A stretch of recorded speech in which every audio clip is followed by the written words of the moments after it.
Bienvenue sur la panafricaine. Très heureux de vous retrouver pour ce nouveau numéro de votre émission Talk Afrique. Un numéro où il sera question de parler de jeunesse et aviation civile. L'aviation civile est un secteur à la fois passionnant et intriguant. En perpétuelle mutation, le monde de l'aéronautique est tout aussi rempli d'opportunités pour des jeunes avec la possibilité pour eux d'y explorer des métiers aussi variés, allant de pilote à contrôleur aérien, en passant par expert technicien de montée maintenance jusqu'à expert en réglementation ou professionnel de fret aérien. Autant d'opportunités qui requièrent une bonne formation de ces jeunes. À quels défis font face les jeunes dans le secteur de l'aviation civile sénégalaise? Quelle place d'une jeunesse bien formée pour une aviation civile forte? Pour parler de toutes ces questions, nous recevons sur ce plateau nos deux invités. Monsieur Ababakar Ba, je rappelle que vous êtes diplômé en droit des transports et de l'aéronautique, également président du cercle de réflexion pour le développement de l'aviation civile, jeunesse et aéronautique. Merci d'avoir répondu présent à notre invitation. Merci, Monsieur Sow. Je magnifie votre invitation. Cela témoigne de la détermination que vous avez pour le développement du Sénégal et même de l'Afrique, parce que nous vous suivons avec beaucoup d'intérêt. C'est également un plaisir de partager ce plateau avec ce jeune cadre des aéroports. Et merci également à vous pour cette disponibilité. Et en face de vous, vous avez Monsieur Cheikh Ousseynou Diouf, chef du département hygiène, cadre de vie et aménagement à l'AIBD. Merci également, Monsieur Diouf, d'avoir bien voulu répondre présent à notre invitation. Merci beaucoup, M. Sow, et merci également à tous les téléspectateurs de Midi 1. Et merci également à mon ami et frère, à qui je partage le plateau, M. Ababakar Ba. Et je reste d'ailleurs avec vous. Quelle lecture est-ce que déjà vous faites de la place aujourd'hui qu'occupent les jeunes que vous êtes dans le secteur de l'aviation civile au Sénégal? Bon, je suis dans le secteur de l'aviation civile avec pas mal de jeunes aussi. On est là, en tant que des jeunes qui ont répondu présent à l'appel vraiment de l'honneur, à des jeunes aussi qui ont la vocation et l'ambition de participer au développement de leur pays. On est donc dans une entreprise, on est dans une organisation ou bien une entité bien organisée. La sollicitation se focalise sur la qualification. Si on est jeune avec des qualifications ou bien une qualification, forcément, on sera impliqué vraiment et responsabilisé. Et quelle lecture vous faites aujourd'hui de cette implication de ces jeunes, en tout cas au sein de l'aviation civile, surtout au Sénégal? Bon, l'implication des jeunes, on peut dire que ça reste encore, parce que la jeunesse ne doit pas jouer un second rôle dans le cadre vraiment de l'émergence de l'aviation civile au Sénégal. Avec vraiment de socle ou bien d'un existant vraiment prometteur, parce qu'avec la mise en service de l'aéroport international Blaise Diagne en 2017, avec le PRAS, le programme de réhabilitation des aéroports secondaires, qui est vraiment un programme ambitieux piloté par les autorités étatiques et dont la mise en œuvre aussi est assignée à AIBD SA et au ministère des Transports aériens. La jeunesse aussi doit jouer une partition significative pour la mise en œuvre de ces politiques publiques relatives à l'écologie du transport. Et nous reviendrons tout à l'heure sur le rôle que peuvent jouer les jeunes dans ces politiques publiques en lien avec l'aviation. Et Ababakar, quelle place, selon vous, aujourd'hui doit occuper la formation de cette jeunesse pour une aviation civile forte et durable? Comme vous l'avez dit, il faut une aviation civile forte et durable. Et malheureusement, la pandémie causée par la COVID-19 a montré que le système aéroportuaire au Sénégal est assez fragile, parce que les pays asiatiques et européens qui ont été les plus impactés ont réussi à se relever assez rapidement, alors qu'au Sénégal, ou même en Afrique plus généralement, ça a été assez compliqué de se relever. Et donc, pour ça, il faut prendre les jeunes, les mettre au cœur de l'activité aéroportuaire, parce que je rappelle que l'écosystème aéroportuaire, c'est pas seulement les pilotes, c'est pas seulement les PNC. Il y a aussi les juristes aéronautiques qui vont réfléchir sur les contrats aéroportuaires. Et il y a également les économistes, il y a également les commerciaux, il y a les communicants. Et tout ça, ce sont des métiers, j'ai envie de dire, ce sont des métiers nouveaux. Et il n'y a que les jeunes aujourd'hui qui comprennent les enjeux actuels, les enjeux contemporains, j'ai envie de dire. Parce que, disons, la majorité ou même les experts qu'on avait à l'époque sont restés dans une conception anachronique de l'aérodrome qui est sa fonction de base, faire atterrir et faire décoller les aéroports. Mais aujourd'hui, les jeunes, on peut amener des pistes novatrices. Partir des aérodromes pour aller vers les aérotropolis avec des idées nouvelles. Nous venons de sortir des écoles, on a des idées et il faut que, comme l'a dit tout à l'heure Cheikh Ousseynou, il faut que nous soyons une force de proposition. Et quelle place aujourd'hui de la formation de cette jeunesse pour réussir cela, être cette force de proposition-là aujourd'hui? Il faut des formations techniques pour être pilote, contrôleur, être des pompiers d'aérodrome. Mais il y a également d'autres formations. Il y a l'Académie internationale des métiers de l'aviation civile. Il y a l'ERNAM, l'école régionale de management également, des métiers aéroportiers. Moi, j'ai envie de dire que la jeunesse aujourd'hui est assez bien formée. La jeunesse aujourd'hui est assez bien formée, nous y reviendrons tout à l'heure. Et l'Organisation de l'aviation civile internationale, OACI, l'Association également des transports aériens international, IATA, et le Conseil international des aéroports, ACI, lancent souvent des programmes de formation également à l'endroit des jeunes. Comment aujourd'hui de telles initiatives peuvent contribuer à un meilleur perfectionnement de ces jeunes professionnels de l'aviation?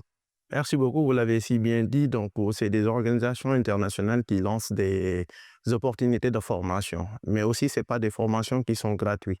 Le déplacement aussi est coûteux.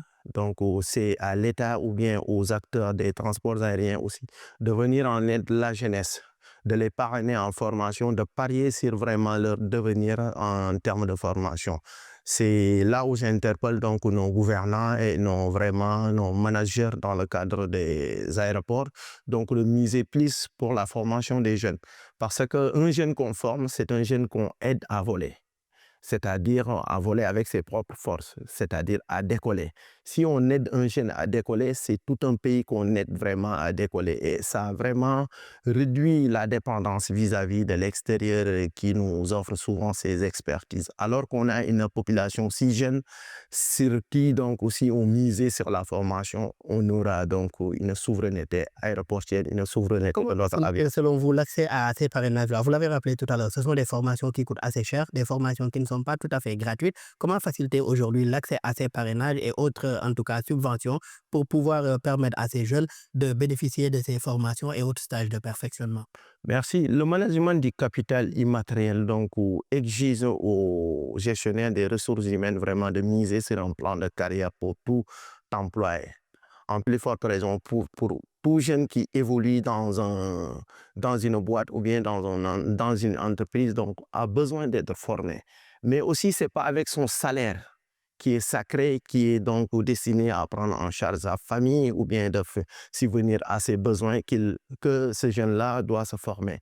L'entreprise doit vraiment peaufiner ou bien de vraiment décliner des pistes de solutions allant dans le sens de prendre en charge la formation de ces jeunes avec qui vraiment, une fois formés, ils vont revenir pour servir ou bien pour participer à l'éclosion de l'entreprise. Il y a aussi des clauses que l'entreprise peut signer avec ces jeunes-là. Une fois formés, ils ont l'obligation ou bien la prérogative de servir l'entreprise pendant un temps déterminé avant vraiment de s'ouvrir à d'autres. On appelle en tout cas à la mise en place de certains fonds spéciaux aujourd'hui pour davantage soutenir la formation et le perfectionnement des jeunes qui sont surtout dans votre secteur, le secteur de l'aviation. Ababakar, vous concernant, avez-vous eu à bénéficier aujourd'hui de ce genre de programme et autres types de perfectionnement? Pour être assez honnête, toutes les formations que j'ai effectuées dans le milieu aéroportuaire ont été payées par moi-même jusqu'à ce jour. Après, je ne critique pas forcément une autorité ou une autre, mais ce que j'ai envie de dire aujourd'hui, c'est de soutenir ce que vous avez dit avec Cheikh Ousseynou, c'est que la formation, elle est importante. Si on prend toutes les institutions internationales, qu'elles soient privées ou publiques, font la promotion de la formation. Il y a des programmes de formation qui sont là. Il y a peut-être des budgets qui sont là ou peut-être qui ne sont pas là. Moi, je ne vais pas entrer dans ces détails. Ce que je sais, c'est qu'il est important de former aujourd'hui les jeunes. Parce que la formation et les formations doivent être payées. Les salaires, on sait ce qu'on sait. Moi, pour ma part, il y a un sursaut patriotique qui me permet de prendre de mon salaire pour financer mes formations parce que nous avons des ambitions pour notre pays. peut-être j'ai le soutien d'autres personnes, mais en tout cas, jusqu'à ce jour, je paye mes propres formations et les formations, elles sont obligatoires. Et elles sont obligatoires et elles sont assez chères également. Vous m'avez rappelé, vous avez ce sursaut patriotique-là. Mais vous, dès le début, en tout cas, de vos formations, vous vous êtes spécialisé sur les questions d'aviation civile. Pourquoi ce choix? Pourquoi ce choix très tôt de Ouais. l'aviation civile? Si vous me permettez de faire un petit rappel d'histoire, dès mes années d'enfance au Prytanée militaire de Saint-Louis, nous avions l'obligation de faire des sauts parachute.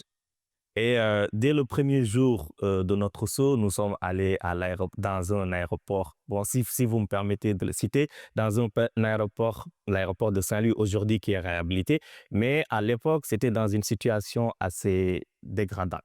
Et moi, les films que je regardais à la télé, ce qu'on voyait sur Internet, les aéroports au niveau international, en tout cas, c'était vraiment des villes. Et donc, quand je suis rentré pour la première fois, en toute honnêteté, c'était pas le rêve que je me suis fait des plateformes aéroportières. Et dès le début, je me suis dit, aujourd'hui, ce que je peux faire pour mon pays, même si je suis jeune, c'est d'abord de savoir. Parce qu'au Prytanée militaire, on dit il faut d'abord savoir pour servir. C'est d'abord de savoir. Et pour savoir, il faut avoir un plan de carrière assez logique, un parcours universitaire assez logique. Dès le début, j'ai su que pour participer au rayonnement de mon pays, au développement de mon pays, excusez-moi, il faut que je participe peut-être au rayonnement de l'aviation civile. C'est ce qui a amené à faire ce choix d'aller à Toulouse, qui est une ville aéroportière, parce qu'il y a Airbus qui se trouve là-bas, il y a l'aéroport Toulouse-Blagnac, il y a l'ENAC, l'école de formation de l'École nationale de l'aviation civile également. Donc, dès le début, dans une volonté de participer au rayonnement de l'aviation civile de notre pays, j'ai choisi le maillage aéroportuaire et aérien. Et tout est parti également de l'histoire, comme vous l'avez rappelé. Ouais. Vous avez vécu, en tout cas, en tant qu'enfant de troupe. C'est ça. Et cher Ousseynou, vous avez fait des études en sécurité nationale au CHET, le Centre des hautes études de défense et sécurité, en communication également, où vous êtes actuellement, en tout cas, doctorant à l'Université Gaston Berger de Saint-Louis. Également, vous êtes titulaire aussi d'un diplôme en aménagement du territoire et gestion urbaine à l'ESEA, ex-ENEA. Comment donc vous êtes-vous retrouvé dans l'aviation civile? Puisque les différents diplômes, en tout cas, que j'ai cités, ne sont pas forcément liés directement à ce secteur-là. Merci pour ceux qui me connaissent. Donc, aux connaissances Yoro Sénéou, je rêvais d'être un général. Bon, entre guillemets, c'est comme ça qu'on m'appelait donc au lycée Général Diouf, Général Diouf. C'est l'idée donc d'être directement un officier de l'armée sénégalaise, étant un fils vraiment d'un militaire et grandi dans une famille militaire aussi. Donc, j'ai rêvé d'être militaire. J'ai fait donc pas mal de formation, mais comme tout jeune étudiant, j'ai fait l'université Cheikh Anta Diop, j'ai fait des formations professionnelles. Mais bon, c'est ces formations-là qui m'ont conduit directement vers l'aéroport international Léopold Sédar Senghor, avant qu'on parle même des transferts vers Dias. J'ai débuté avec l'aéroport de Yoff, là où j'étais comme jeune stagiaire en communication des entreprises. C'est après vraiment d'avoir prouvé vraiment que j'ai ma place là-bas. Au vu de votre histoire, cher Ousseynou, pourquoi avoir troqué aujourd'hui les hautes écoles militaires à l'aviation civile? Donc, une fois donc, à l'université chez Anta Diop, je voyais que vraiment, si je suis officier demain, je ne serai pas trop libre. Et vu que c'est la grande miette aussi, et j'aime la liberté d'exprimer donc mon savoir et de le partager avec les autres. Et j'aime prendre position si le moment est important. Et une fois être soldat ou bien être adepte de la grande miette, cette prérogative aussi ne sera plus possible pour moi. Raison pour laquelle je me suis dit, servir, c'est servir. Une fois dans l'armée ou bien dans l'aéronautique ou bien dans l'aviation civile, l'essentiel, c'est de rendre vraiment l'ascenseur à mon pays qui a beaucoup fait pour moi. Parce que j'ai fait mes études au collège un collège public, au lycée public de Mbao, donc après l'université Cheikh Anta Diop de Dakar aussi, où l'État m'a pris en charge. Donc c'est à moi vraiment de retourner l'ascenseur à l'État et j'ai choisi Aéroport international Léopold Sédar Senghor, donc à l'époque qui m'a amené vers AIBD. Donc cela a été votre façon à vous, en tout cas, de dire qu'après tout ce que mon pays a fait pour moi, maintenant c'est à moi de rendre à mon pays ce que je dois faire pour ce pays-là, et ce, à travers l'aviation civile. J'ai comme l'impression qu'Ababacar voulait réagir par rapport à ça. Je voulais juste dire que aujourd'hui, il est peut-être pas général, mais demain, il peut être ministre des Forces armées et intégrer l'armée. Mais pour être plus sérieux, si on regarde le brillant parcours académique qu'il a eu, j'ai dit tout à l'heure, en fait, si on fait la combinaison de toutes les institutions de l'aviation civile, que ce soit l'OACI, que ce soit l'IATA, que ce soit l'ACI, leur objectif, c'est avoir un transport aérien sûr, efficace, économiquement rentable et écologiquement responsable. Lui, il a fait des formations au CEDJ. Il y a la sûreté qui revient. Sûreté, sécurité. C'est ça. Il a eu un diplôme en aménagement. Il y a il y a l'aspect écologiquement responsable qui revient. L'aspect cadre de vie et qualité. C'est ça en fait. Moi, aujourd'hui, ce que nous voulons, c'est que les gens comprennent que l'écosystème aéroportuaire, ce n'est pas seulement les pilotes. Il y a également les aspects de sécurité et de sûreté. Il y a la protection de l'environnement. Il y a la performance économique. Et il y a la performance sociale, parce qu'il y a des personnes qui vivent autour des aéroports. Il y a des personnes qui vivent sur les couloirs aériens. Et ils sont impactés par les émissions de gaz. Ils sont impactés par la nuisance sonore, parce que les activités aéronautiques génèrent beaucoup de bruit. Et tout ça, en fait, c'est la mayonnaise, j'ai envie de J'aimerais dire. qu'on reste sur ce point que vous êtes en train d'aborder. D'ailleurs, vous êtes le président du cercle de réflexion pour le développement de l'aviation civile, jeunesse et aéronautique. Pourquoi le choix aujourd'hui de réunir les jeunes du secteur au sein d'une telle plateforme qui, je le précise, est à but non lucratif? Bon, cher nous qui travaille au sein de l'aéroport, peut confirmer peut-être mes propos. Aujourd'hui, ce n'est pas seulement dans le domaine aéroportuaire, mais en Afrique de manière générale, pour ne pas se focaliser sur le Sénégal, les jeunes ne sont pas mis en avant. Donc, il faut créer une plateforme où il faut fédérer les jeunes passionnés d'abord de l'aéronautique, les professionnels de l'aéronautique, les étudiants qui ne savent pas encore où s'orienter, les stagiaires, tout le monde. Leur faire comprendre les opportunités qu'il y a dans le milieu aéroportuaire. Ensuite, organiser des sensibilisations dans les écoles primaires. Avec la rentrée prochaine, on va aller vers les lycées, les universitaires, parce que ça, c'est un autre niveau. Façon de cultiver des vocations, c'est chez ces jeunes-là. Exactement, c'est ça l'objectif aujourd'hui.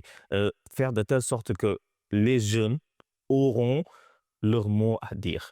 Pouvoir participer à l'amélioration des politiques publiques, à l'amélioration des cadres réglementaires. Parce que l'aviation également est un secteur assez normé. Et c'est ça notre objectif aujourd'hui.